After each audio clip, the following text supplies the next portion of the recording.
আচ্ছা বলো তো, বয়স বাড়ার সঙ্গে সঙ্গে কি সব শখ আহ্লাদ এগুলো কি জলে মিশিয়ে দিতে হয়, জলে ভাসিয়ে দিতে হয়? তোমরাই একটু বলো তো। অনেকে কিন্তু আমাদেরই ধারে পাশে রয়েছে, আমি সবাইকে বলছি না, অনেকেই কিন্তু রয়েছে যারা কিন্তু এই মন্তব্যগুলো করে যে এই দেখো ওর এখন কত সাজ, এই সেই, আমার মাকে নিয়ে নানা রকম মন্তব্য করে। তো তাদের উদ্দেশ্যে বলা, আমার মায়ের বয়স হয়েছে না, তোমাদের চোখের বয়স হয়ে গেছে। কারণ আমার মায়ের বয়স কিন্তু তেমন না।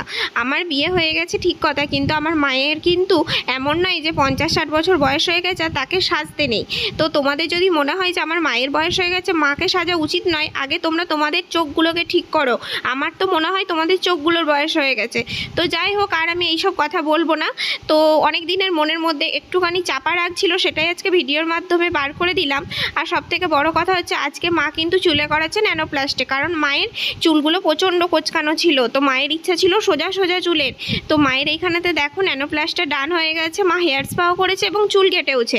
আর এইদিকে পেছনে দেখো আমি ভিডিও করছি, আমি কিন্তু চুলে হেয়ার স্পা করিয়েছি, আমি কিন্তু চুল কাটিনি। কারণ হচ্ছে যে আমার কিন্তু অনেক দিনের ইচ্ছা ছিল যে আমি অনেকটা চুল বাড়াবো। তো সেই হেতু আমি আজকে কিন্তু চুল আর কাটলাম না। আর এইদিকে মাকে দেখছো কত সুন্দর দেখতে লাগছে।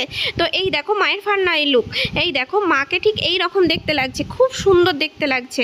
আর এই দেখবে মাকে কিন্তু নতুন চুলটা করে না এত সুন্দর দেখতে লাগছিল যে চেনাই যাচ্ছিল না যে এর আগের ভিডিওগুলোর মা আর এই মা একই।